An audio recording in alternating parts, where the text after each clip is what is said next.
Okay, हाँ तो हम लोग डिस्कस कर रहे थे। हाँ बोलो, सर मेरे को क्या ये बोल रहे हो बेटा? -2 वाला नहीं समझ में आया। कौन सा समझ में नहीं आया? ये P is equal to NMVX raise to -2 लिखा है ना। P is equals to formula लिखिए ना -2 नहीं लास्ट लिखा है में। बेटा, -2 नहीं है बेटा, ये एवरेज है। ओके, एवरेज की जगह मैं बोलूंगा RMS। RMS है, RMS क्या है वो डिस्कस करते हैं। ओके, -2 नहीं था वो। चलो, सो NM VRMS का स्क्वायर। VRMS क्या है? तो एक तरह से बेटा ये मीन वेलोसिटी है, एवरेज वेलोसिटी है, बट उसका एवरेज हम कुछ अलग तरीके से निकालते हैं। VRMS निकालने का तरीका ये है, रूट मीन स्क्वायर वेलोसिटी। इसको क्या कहते हैं? रूट मीन स्क्वायर वेलोसिटी, जो तुम्हारे आगे फिजिक्स में और भी बहुत जगह पे काम लगेगा ये word, RMS, root mean square. मतलब क्या करेंगे हम लोग, वेलोसिटी इंडिविजुअल पार्टिकल की जो भी है, मान ले पहले पार्टिकल की वेलोसिटी है v1 तो उसका स्क्वायर कर लो, दूसरे पार्टिकल की वेलोसिटी है v2 उसका स्क्वायर कर लो, तीसरे पार्टिकल की वेलोसिटी है v3 उसका स्क्वायर कर लो, ऐसे टोटल n पार्टिकल्स है। लास्ट की वेलोसिटी है vn, उसका भी स्क्वायर कर लो। स्क्वायर करने से क्या होगा? स्क्वायर करने से क्या होगा? उसका जो नेगेटिव कंपोनेंट है वो चला जाएगा, राइट? सारी चीजें ये पॉजिटिव हो जाएगी। ओके, अब मैं क्या करूंगा, divided by number of particles कर दूंगा। जितने भी पार्टिकल है उन सबका मीन ले लिया, नंबर ऑफ पार्टिकल्स, और फाइनली इसका क्या कर दूंगा, रूट निकाल लूंगा। इस टाइप से जो एवरेज निकालते हैं उसको हम कहते हैं RMS, root mean square. Okay, तो ये जो वेलोसिटी है वो है RMS का होल स्क्वायर। कोई डाउट? समझ में आ गया यहाँ तक? हाँ सर, क्लियर। आगे बढ़े, आगे बढ़े। Yes okay, sir. तो हमारा प्रेशर का एक फाइनल फॉर्मूला बन गया। प्रेशर का एक फाइनल फॉर्मूला बन गया, pressure is equals to NM 1/3 NM VRMS का whole square. Okay, this is final directly formula use for कर प्रेशर। सकते हैं। हाँ, ये डायरेक्टली यूज कर सकते हैं, न्यूमेरिकल आएंगे तो कर सकते हो। ओके, सो प्रेशर का फॉर्मूला आया 1/3 NM VRMS का स्क्वायर। ओके, VRMS समझ में आ गई सबको? चलो, इसके आगे अब लोग और भी करते हैं कुछ। ये हटा दूं सारा, ये हटा देता हूँ सारा। हाँ बोलो। सर वो प्रेशर में वेलोसिटी के ऊपर डैश था ना? हाँ, डैश था। ओके, एवरेज निकालने के लिए मैंने डैश लिखा था, मीन निकालते हो ना बाहर लगाते हो ऐसा। ओके, चलो सर ये भी हटा देता हूँ। हाँ बोलो। सर हमारे ग्रुप में जो शीट टाइप आया है, वर्कशीट टाइप, तो सर उस टाइप से पेपर स्टाइल होगी या अलग होगी? क्या बोल रहे हो बेटा, आवाज नहीं आ रहा। सर आ रहा है आवाज? हाँ अब आ रहा है, बोलो। सर वो हमारे ग्रुप में पेपर स्टाइल भेजी है या सिर्फ वर्कशीट ऐसे ही भेजी है? बेटा मैंने नहीं भेजी एक्चुअली, मेरे को देखना पड़ेगा कौन सी तुम्हारे पास आई है। ओके, मुझे सेंड कर देना। तो ग्रीन वाले के ग्रुप में आई है। क्या आया है? ग्रीन वाले के ग्रुप में वर्कशीट्स आई है। ग्रीन वाली वर्कशीट आई है, हाँ तो मैं चेक कर लेता हूँ क्या है।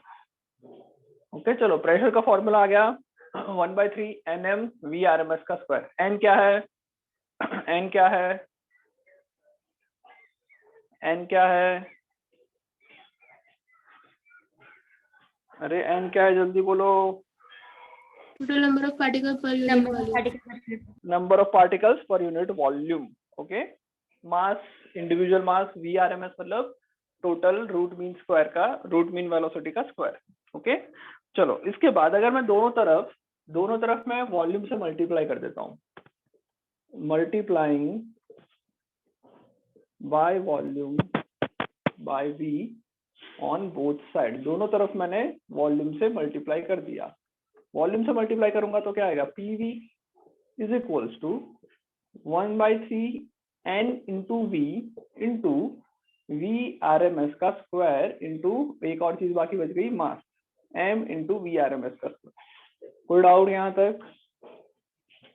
PV is equals to 1/3 NV M VRMS का स्क्वायर। V क्या है? V का मतलब क्या है? वॉल्यूम। वॉल्यूम, ओके, वेलोसिटी मत बोलना, v मतलब वॉल्यूम से मल्टीप्लाई किया। जब बेटा मैं नंबर ये इन दोनों का मतलब क्या होगा, n इंटू वी, क्या हो जाएगा ये n इंटू वी क्या हो जाएगा, total number of particles. Total number of particle हो जाएंगे, बिकॉज ये है unit volume multiply by total volume, तो ये n इंटू वी मिलके क्या बन जाएगा, टोटल नंबर ऑफ पार्टिकल्स। तो PV is equals to 1/3 capital N m v R M S का स्क्वायर। कैपिटल N का मतलब क्या मैं बोल रहा हूँ, कैपिटल N क्या है, total number of particles, total number of particles. आ गया समझ में यहाँ तक? यहाँ तक कोई डाउट किसी को भी? चलो आगे बढ़ते हैं। ओके चलो आगे करते हैं। अब इसको थोड़ी देर साइड पे रखेंगे। एक नई चीज, ये हम लोगों ने प्रेशर का डेरिवेशन किया, प्रेशर का फॉर्मूला डेरिवेशन किया, उसके बाद पीवी की वैल्यू कुछ निकाल के रखी। ओके अब निकालते हैं कि काइनेटिक एनर्जी अगर निकालनी है, काइनेटिक एनर्जी टोटल जितने भी पार्टिकल है उन सभी की काइनेटिक एनर्जी निकालनी है। तो बताओ पहले वाले पार्टिकल की काइनेटिक एनर्जी कितनी होगी, एक छोटा सा पार्टिकल है उसकी काइनेटिक एनर्जी हो जाएगी half M V one square, हाँ या ना, उसकी कुछ स्पीड है v1 तो उसका स्क्वायर करेंगे हाफ m करेंगे। दूसरे की कितनी हो जाएगी, हाफ m v2 स्क्वायर। ऐसे मैं करते जाऊंगा, कितने पार्टिकल है टोटल, मान लो n पार्टिकल है, तो ये टोटल काइनेटिक एनर्जी आ जाएगी पूरे गैस की। आया समझ में? हाफ m कॉमन निकल जाएगा, तो मैं हाफ m कॉमन निकालूंगा, बचेगा क्या, v1 square, v2 square, v3 square, vn square. कोई डाउट? कोई डाउट यहाँ तक? इसको मैं क्या करता हूँ बेटा, अब इसी चीज को मैं ऊपर और नीचे नंबर ऑफ पार्टिकल से मल्टीप्लाई कर लेता हूँ। इसको मैं डिवाइड भी कर देता हूँ नंबर ऑफ पार्टिकल से, मल्टीप्लाई भी कर देता हूँ number of particle. Number of particle को मैं कैपिटल N लिख लेता हूँ।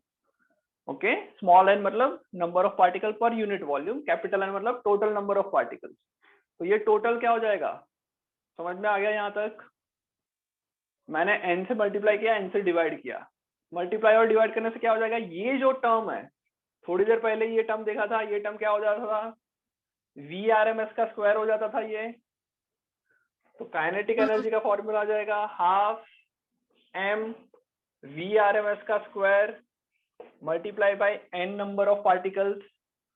ये हो जाएगा मैं half m n V R M S का स्क्वायर। कोई डाउट? ये मेरी क्या आई, काइनेटिक एनर्जी, काइनेटिक एनर्जी। कोई डाउट? ओके आगे बढ़े। चलो एक बात बताओ बेटा, ये जो मेरी काइनेटिक एनर्जी है उसी को मैं टोटल एनर्जी भी बोल सकता हूँ। इस काइनेटिक एनर्जी को मैं काइनेटिक की जगह पे मैं टोटल एनर्जी बोल देता हूँ, half m n V R M S का स्क्वायर। बोल सकता हूँ नहीं बोल सकता?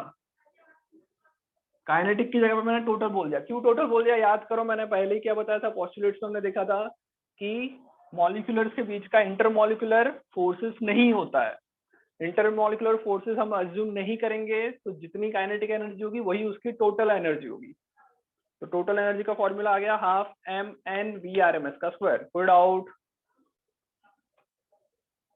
यहाँ तक कोई डाउट? नहीं चलो सर, इसका क्लियर। जल्दी जल्दी कर लेते हैं। पीवी का ये जो फॉर्मूला हमने पहले ही डिराइव किया था ना, उसको थोड़ा सा 2 से मल्टीप्लाई और डिवाइड कर देते हैं। ये जो फॉर्मूला दिख रहा है उसके राइट हैंड साइड को मल्टीप्लाई बाय 2 डिवाइडेड बाय 2 कर देते हैं। ओके ये करने से क्या होगा, देखो ध्यान से, ये करने से ये फॉर्मूला आएगा पीवी इज इक्वल्स टू 2 को मैं पहले लिख लेता हूँ, या फिर चलो 1/3 पहले लिख लिया, या फिर 2 जो है उसको आगे लेके 2/3 लिख लिया। ये 2 आगे यहाँ पे रख दिया मैंने। ओके तो 2/3 आएगा। उसके बाद मैं ये लिख रहा हूँ, ये नीचे वाला 2 बाकी बचा तो उसके लिए मैं लिख रहा हूँ हाफ। उसके बाद मैं लिख लेता हूँ N M V R M S square, तो है ही है, तो N M V R M S square. कोई प्रॉब्लम तुमको? 2 को मल्टीप्लाई किया डिवाइड किया इस फॉर्मूला में, इस फॉर्मूला में 2 को मल्टीप्लाई डिवाइड करने से ऐसा बन जाएगा। तो मैं ये बोल सकता हूँ कि पीवी की वैल्यू कितनी आ गई, 2/3 टाइम्स व्हाट, ये क्या है, half N M V R M S square के, या फिर टोटल एनर्जी ई। तो ई का फॉर्मूला आ जाएगा 3/2 पीवी, 3/2 पीवी हो जाएगा ई का फॉर्मूला। कोई डाउट? ओके चलो, अगर यहाँ तक समझ में आ गया तो इसके बाद मैं ऐसा भी बोल सकता हूँ ये पीवी चीज पहले कभी देखी हुई है। पीवी का मतलब क्या होता था? अगर मैं आइडियल गैस इक्वेशन लगा दूं तो पीवी को मैं क्या बोल सकता हूँ? NRT to NRT. PV is equals to NRT। N क्या था उसमें? Number of moles. Number of moles था, राइट? हमारे पास सिर्फ और सिर्फ पीवी है, तो मैं या तो मैं एनर्जी को लिख सकता हूँ 3/2 PV equals to 3/2 P, PV की जगह पे एनआरटी लिख सकता हूँ, या फिर मैं ऐसा बोल सकता हूँ फॉर 1 मोल, फॉर 1 मोल। अगर 1 मोल की बात करूँ, 1 मोल की बात करूँ तो पीवी की जगह पे क्या लिख सकता हूँ? आरटी। तो 3/2 आरटी, ये तुम्हारी आई काइनेटिक एनर्जी। समझ में आ गया? टोटल एनर्जी भी बोल सकते हैं। कोई डाउट? 3/2 आरटी समझ में आया? ये मैंने 1 मोल के लिए किया। ओके, ये मैं हटा रहा हूँ। ओके, यहाँ पे लिखता हूँ for 1 mole, for 1 mole total energy कितनी आई? 3/2 आरटी। ओके, मतलब क्या हुआ? देखो बेटा, इस फॉर्मूला का सिग्निफिकेंस देखो क्या है। आंसर आ रहा है 3/2 आरटी, मतलब टोटल एनर्जी किस पर डिपेंड कर रही है? सिर्फ और सिर्फ किस पर डिपेंड कर रही है? बाकी सारी चीजें कांस्टेंट है। Total energy directly depend on temperature, और इसीलिए हम लोगों ने पहले भी पढ़ा था कि इंटरनल एनर्जी सिर्फ और सिर्फ टेम्परेचर पर डिपेंड करती है। अगर टेम्परेचर चेंज होगा तभी इंटरनल एनर्जी चेंज होगी, वरना इंटरनल एनर्जी चेंज नहीं होगी। तो उसका लॉजिक ये है कि E is proportional to time. अच्छा एक बात बताओ, मैं 1 मोल ऑक्सीजन ले लूं, 1 मोल हाइड्रोजन ले लूं, क्या दोनों की एनर्जी सेम होगी? Yes sir. इस फॉर्मूला के हिसाब से सेम होगी, बिकॉज ये कौन सा पार्टिकल कौन सा गैस है उस पर डिपेंड नहीं कर रहा है। ओके, हालांकि हम आइडियल गैस के लिए पढ़ रहे हैं, बट हम लोग बोल सकते हैं कि भाई इस फॉर्मूला के हिसाब से कोई भी गैस ले लूं, सभी के 1 मोल की एनर्जी सेम होगी। ओके, एक्चुअल में डिविएशन आएगा इसके थ्रू। ओके, ये फाइनल रिजल्ट नहीं है, बिकॉज हम लोग पहले ही बोल चुके हैं सारी कहानी किसके लिए है?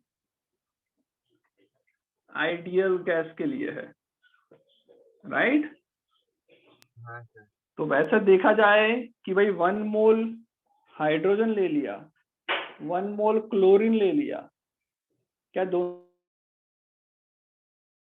की बहुत डिफरेंस आएगा, बट आइडियल गैस मान के चले तो सेम होगी। ओके चलो आगे बढ़ते हैं। अगर मैं n मोल के लिखूं, for n moles, total mole अगर मैं n ले लूं तो E का फॉर्मूला क्या आ जाएगा? 3/2 nRT। आ गया समझ में? ओके, अब एक और चीज बेटा, अगर मेरे को एक मॉलिक्यूल के लिए निकालना है, फॉर 1 मॉलिक्यूल,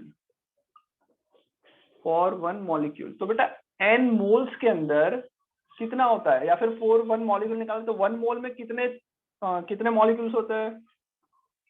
1 Na। मोल में कितने मॉलिक्यूल्स होते हैं? Na जितने होते हैं। 1 मोल की एनर्जी ये रही, इसको मैं Na से डिवाइड कर दूं तो एक मॉलिक्यूल की मिल जाएगी। मैं बोल सकता हूँ 3/2 RT डिवाइडेड बाई Na। और बेटा R अपॉन Na जो होता है वो क्या होता है? बोल्ट्जमैन कांस्टेंट हो जाता है। Boltzmann constant. 3/2 kBT। Okay, K मतलब बोल्ट्जमैन कांस्टेंट। समझ में आ गया ये? तो एक मॉलिक्यूल की इतनी निकाल सकते हैं, जल्दी से लिख लो। ओके, यहाँ पे बेटा R है गैस कांस्टेंट, वैल्यू कितनी है? 8.134।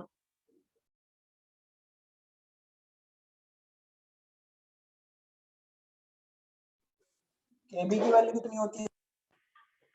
केबी की वैल्यू होती है 1.38 इंटू 10⁻⁻23। ओके, जूल पर केल्विन। 314 सर 3/2 के बाद क्या लिखा? 3/2 kb, बोल्ट्जमैन कांस्टेंट के लिए kb लिखा है। सॉरी 134 नहीं आता, 314, 8.314 सॉरी। चलो आ गया समझ में यहाँ तक?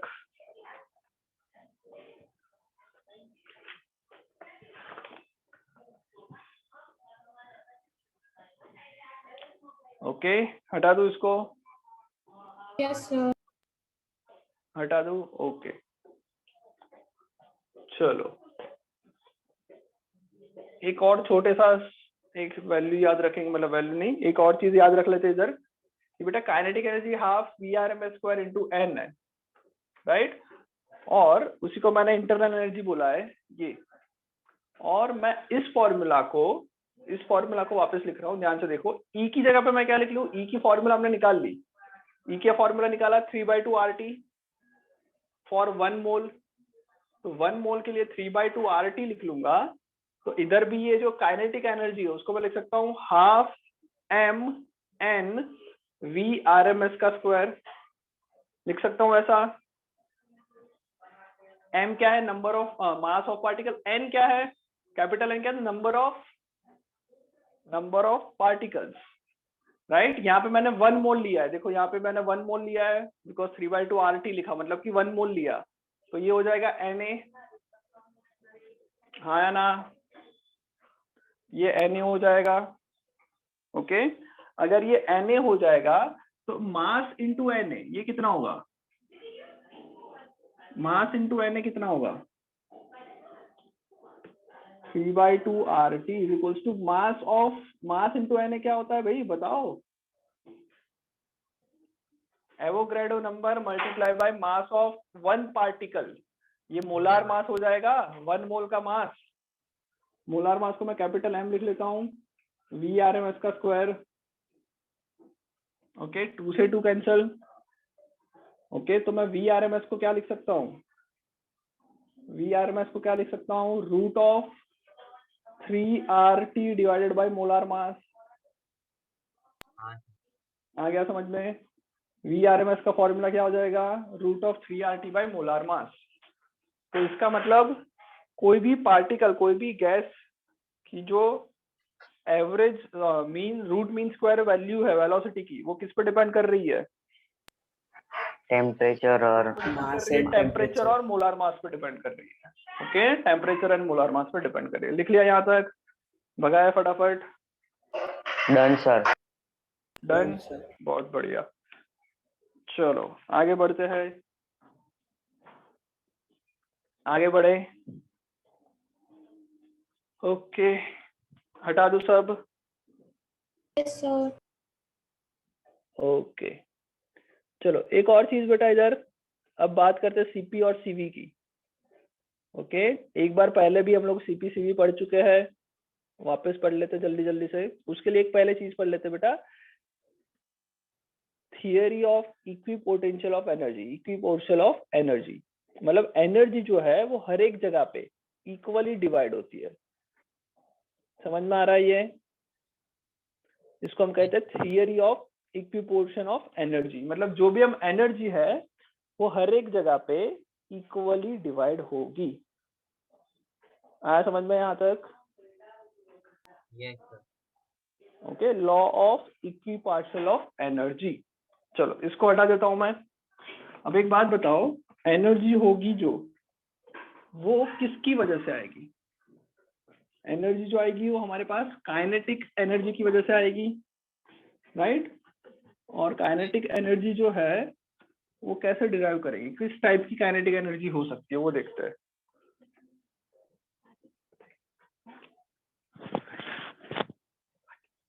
चलो देखते हैं बेटा कि काइनेटिक एनर्जी जो है वो, एक एटम की मैं बात करूं, एक सिंपल एटम की बात करूं, तो ये सिंपल एटम एक्स वाई और जेड में कहाँ कहाँ ट्रैवल कर सकता है? क्या तुमने पढ़ा हुआ है? डिग्री ऑफ फ्रीडम पढ़ा हुआ है फिजिक्स केमिस्ट्री में? डिग्री ऑफ फ्रीडम केमिस्ट्री में पढ़ा हुआ है? सर सिर्फ नाम सुना है। यस नाम सर। सुना है? अच्छा देखो, एक बेटा एक पार्टिकल ले लिया मैंने, एक सिंगल एटॉमिक है, ओके। ये मोनो एटॉमिक स्ट्रक्चर है कोई, तो ये मोनो एटॉमिक है, वो कहाँ कहाँ फ्लो कर सकता है, कहाँ कहाँ मोशन कर सकता है? कहाँ कहाँ मोशन कर सकता है ये बताओ भाई जल्दी से। इसका मोशन कहाँ कहाँ हो सकता है? यस, या तो वो एक्स में जा सकता है, या तो वो वाई में जा सकता है, या तो वो जेड में जा सकता है, राइट? तो डिग्री ऑफ फ्रीडम का मतलब क्या हो जाता है? डिग्री ऑफ फ्रीडम मतलब वो कौन कौन सी जगह पे घूम सकता है, फ्रीडम। ओके, वो कहाँ कहाँ जा सकता है, कितने डिग्री ऑफ फ्रीडम है। तो बेटा इसका ट्रांसलेशनल मोशन में एक एक्स में जा सकता है, वाई में जा सकता है, जेड में जा सकता है। तो मैं डिग्री ऑफ फ्रीडम को बोलूंगा इसका 3। अच्छा, एक और चीज, इसके अलावा और क्या क्या कर सकता है? क्या ये रोटेट कर सकता है? हाँ सर। क्या ये रोटेट कर Yes. सकता है? रोटेट करेगा, बट वो रोटेट इसी के अमाउंट में करेगा, इसी के अंदर करता रहेगा रोटेशन, उसी के जगह पे घूमता रहेगा। कोई भी एक्सिस ले लो, रोटेशनल एक्सिस में हिसाब से अगर एक्स एक्सिस के अराउंड रिवॉल्व करवाऊं, वाई एक्सिस के अराउंड रिवॉल्व करवाऊं या जेड एक्सिस के रिवॉल्व करवाऊं, वो खुद पार्टिकल बहुत छोटा है, पॉइंट साइज भी पार्टिकल नहीं है, ये उससे भी छोटा है। तो रोटेशनल डिग्री ऑफ फ्रीडम कितना हो जाएगा? 0। समझ में आ रहा है? तो मैं लिखूंगा 3 + 0। 0 किसके लिए लिखा? रोटेशन बिल्कुल नहीं कर रहा है ये। आ रहा है समझ में ये? कोई डाउट? तो इसका रोटेशनल मोशन कुछ भी नहीं हो रहा है, तो मैं 0 लिख लूंगा। ओके, कोई डाउट? अब ऐसे एटम के लिए अगर मैं उसकी काइनेटिक एनर्जी लिखना चाहूँ, टोटल काइनेटिक एनर्जी, ऐसे एटम की टोटल काइनेटिक एनर्जी लिखना चाहूँ, तो मैं लिख सकता हूँ 12 mvx² + 12 mvy² + 12 mvz²। हाँ या ना? ओके, चलो अब एक बात बताओ कि भाई ये टोटल मिलके, ये पार्टिकल की टोटल काइनेटिक एनर्जी मिलके कितनी होगी? 3/2 kBt। पहले हमने डिराइव किया, हाँ या ना? ये टोटल एनर्जी कितनी होगी? 3/2 kBt। तो इसका मतलब मैं ऐसा बोल सकता हूँ कि ये सिंगल जो है, ये एक है, उसकी एनर्जी कितनी होगी? 12 mvx² जो है वो बेसिकली मैं क्या बोल सकता हूँ? 12 kBt को रिप्रेजेंट कर रही है। सिमिलरली 12 mvy² दूसरे 12 kBt को रिप्रेजेंट करेगी, 12 mvz² तीसरे 12 kBt को रिप्रेजेंट करेगी। तीनों को मिला के टोटल एनर्जी जो आएगी वो 3/2 kBt² आएगी। समझ में आ रहा है? समझ में आया ये? ओके, अब मान लो इसकी जगह पे हम लोग एक डाई एटॉमिक लेते हैं। डाई एटॉमिक मतलब क्या हुआ? ऐसा कोई एटम आया समझ में? डाई एटॉमिक ले लिया, तो इसके डिग्री ऑफ फ्रीडम कितना होगा? अच्छा देखो एक और चीज कि भाई डिग्री ऑफ फ्रीडम अगर 3 आ रहा है तो टोटल एनर्जी कितनी आ रही है? F/2 kBt। हाँ या ना? 3/2, F की वैल्यू 3 है तो ये 3/2 है, तो मैं लिख सकता हूँ कि जनरल kT = F/2 kBt। आया समझ में ये? ओके, चलो तो ये हम लोगों ने मोनो एटॉमिक के लिए दिखा। अब डाई एटॉमिक के लिए देखेंगे तो क्या आएगा? कितना आएगा? अगर ये 2 है, इसको चलो XYZ की जगह पे यहाँ पे मैं ले लेता हूँ, ऐसा ले लेता हूँ ताकि मिड पॉइंट पे एग्जैक्ट जॉइंट ऐसा मानना। तो बेटा ये कहाँ जा सकता है? ये दोनों एक्स एक्सिस में भी जा सकते हैं, दोनों वाई में जा सकते हैं, दोनों जेड में जा सकते हैं। तो डाई एटॉमिक के डिग्री ऑफ फ्रीडम 3 आ जाएगा ट्रांसलेशन का। रोटेशन अगर इसकी करवाएंगे तो कहाँ कहाँ रोटेशन करवा सकते हैं? ये पेन ऐसा मान लो, ये एटम है ऐसा, इसका रोटेशन मैं ऐसा करवा सकता हूँ, हाँ या ना? ये कौन से एक्सिस के अराउंड हो रहा है? अगर मैं ऐसा रिवॉल्व कर रहा हूँ, कौन से एक्सिस के अराउंड हो रहा है? ये वाई एक्सिस के अराउंड। ऊपर वाला मेरा वाई है, राइट? ये मेरा वाई है, ये जेड है, ये एक्स है। यहाँ पे हमारा मॉलिक्यूल ऐसा है, तो मैं इसको ऐसा रोटेट करवा सकता हूँ वाई एक्सिस के अराउंड। उसके अलावा मैं जेड एक्सिस के अराउंड भी करवा सकता हूँ।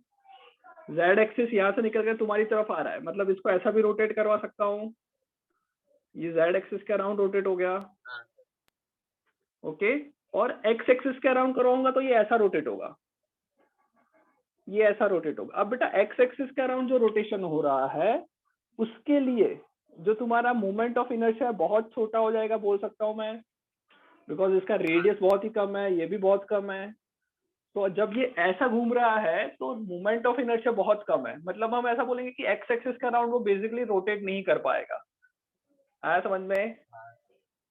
तो उसको हम हटा देंगे, तो सिर्फ और सिर्फ रोटेशनल में कितना आएगा? 2। ओके, सिर्फ और सिर्फ टोटल मिल जाएगा 5। तो डायटोमिक के लिए डिग्री ऑफ फ्रीडम हो जाएगा 5, मोनो एटॉमिक के लिए डिग्री ऑफ फ्रीडम हो जाएगा कितना? मोनो एटॉमिक के लिए कितना हो जाएगा? 3 3 हो जाएगा। ओके, सो डाई एटॉमिक के लिए मैं क्या बोल सकता हूँ? F/2 में π/2 kBT बोल सकता हूँ टोटल एनर्जी। आ गया समझ में? ओके, तो बेटा टोटल एनर्जी में half mvx² plus half mvy² plus half mvz² translation की लिखी, प्लस मैं लिख सकता हूँ half I omega square x axis के around, half IY omega y square y axis के around, half IZ omega z², ये हो गया z एक्सिस के अराउंड। आया समझ में? समझ में आइए? ओके, सो ये जो है वो हो जाता है law of equipartition of energy. इसका मतलब ये हो रहा है कि चाहे कोई भी एनर्जी है, चाहे वो रोटेशनल काइनेटिक एनर्जी है, चाहे वो ट्रांसलेशनल काइनेटिक एनर्जी है, चाहे वो वाइब्रेशनल एनर्जी आएगी, सभी की वैल्यू कितनी आएगी? Half kBT। अगर डिग्री ऑफ फ्रीडम 5 है तो total energy 5 times half kBT होगी। अगर डिग्री ऑफ फ्रीडम 3 है तो total energy 3 times half kBT होगी। आ गया समझ में? सर एक बार डिक्टेट करो ना जो लास्ट में लिखा है वो। लास्ट में मैंने क्या मतलब ये जो बोल रहा हूँ वो लिखवाऊं हाँ या फिर सर, मैं तुमको नहीं वो सर सेंड जो कर लिखा दूं? हुआ ना वो थोड़ा क्लियर सर नहीं एक दिख रहा टेबल है। हाँ, जैसा। क्लियर नहीं दिख रहा। अच्छा, ET लिखा है half mvx² plus half mvy² plus half mvz²। Okay, हाँ plus sir, half ix omega x², वो लिखा है। ये तुमको बेटा मिल जाएगा पेज नंबर NCERT में 333, इक्वेशन 13.25। इक्वेशन 13.25 ये डिस्कस कर रहे हैं हम। ओके, सर हाँ बोलो। सर उधर आपने हाफ IX ओमेगा y² लिखा है, तो ओमेगा x² आएगा ना? ओमेगा हाफ आई, अच्छा सॉरी, हाँ y लिख लिया मैंने, ये x आएगा। सर ओमेगा हम x² नेगलेक्ट ओमेगा करते y। हैं फिर किस टर्म को? IX omega x²। हाँ, अगर मान लो हम लोग डाई एटॉमिक की बात करेंगे, अगर हम डाई एटॉमिक की बात करेंगे तो ये टर्म नेगलेक्ट हो जाएगा। सॉरी, हाँ, डाई एटॉमिक की बात करें तो ये टर्म नेगलेक्ट हो जाएगा। ओके, हाँ बोलो। सर वो हाफ आई वाला टर्म आप बोल सकते हो, मेरे में ब्लर आ रहा है। Half IX omega x last का स्क्वायर z है बेटा, half IZ omega z²। Okay okay, हाँ चलो आगे बढ़े।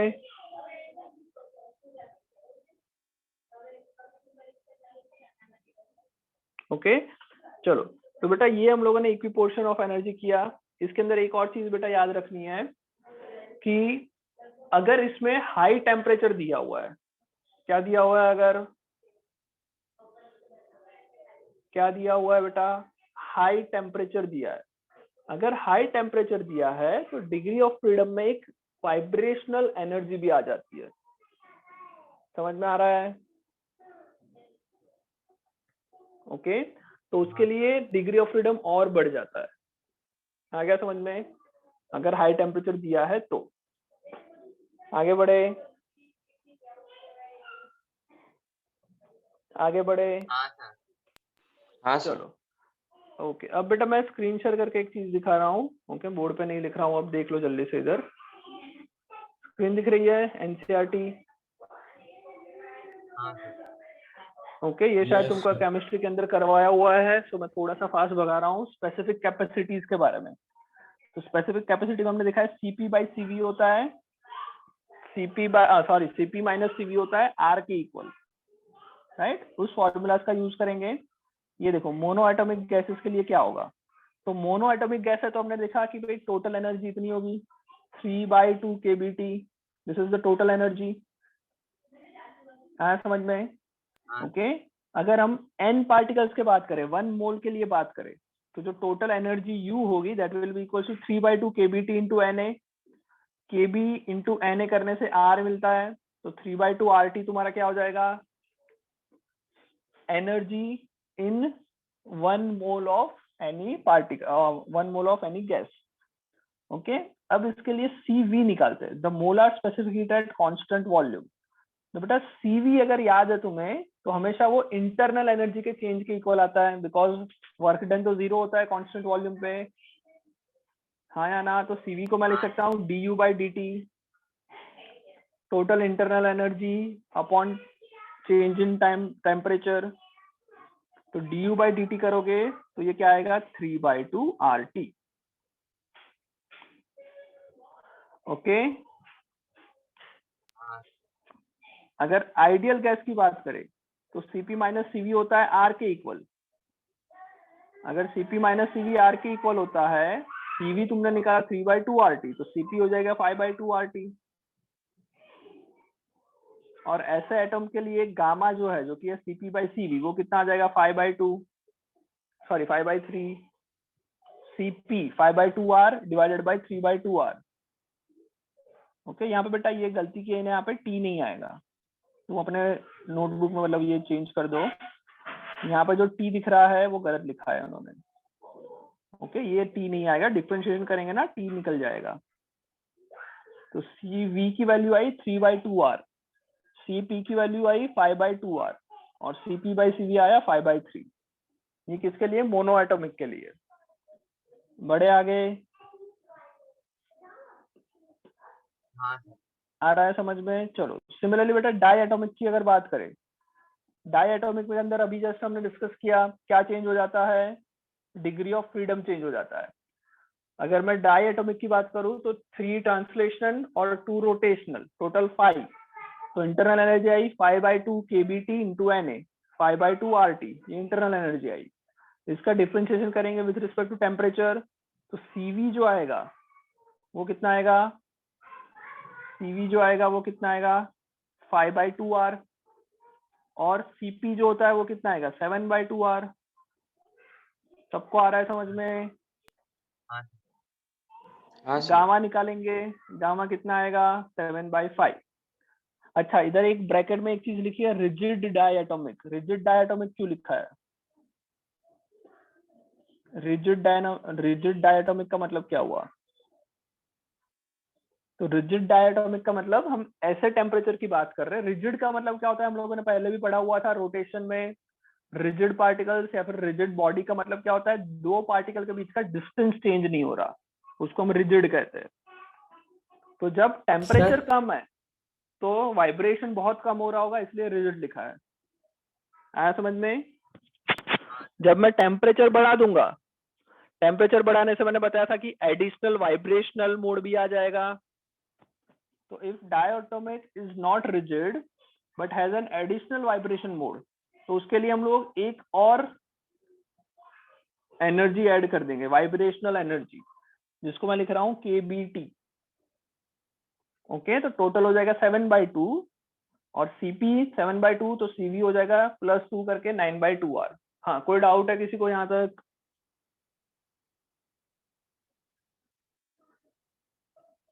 कोई डाउट है? किसी ने सर बोला था शायद बीच में।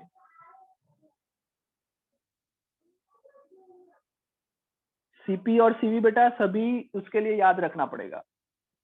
Cp/CV जो है वो तुमको याद किसके लिए रखना पड़ेगा? मोनो एटॉमिक के लिए कितना होता है, डाई के लिए कितना होता है, ये याद रखना है। राइट, चलो आगे बढ़े। समझ में आ रहा है सबको यहाँ तक? अब देखा है poly atomic gas. Poly atomic का मतलब क्या होगा? 3 या उससे ज्यादा। ओके, तो 3 मॉलिक्यूल्स की अगर मैं बात करूं तो उसके अंदर 3 ट्रांसलेशन तो होंगे ही होंगे, एक्स में जा सकता है, वाई में जा सकता है, जेड में जा सकता है। 3 रोटेशनल होंगे, वो एक्स में भी एक्स एक्सिस के अराउंड रिवॉल्व कर सकता है, वाई के अराउंड रिवॉल्व कर सकता है, जेड के अराउंड रिवॉल्व कर सकता है। ओके, प्लस क्या होगा?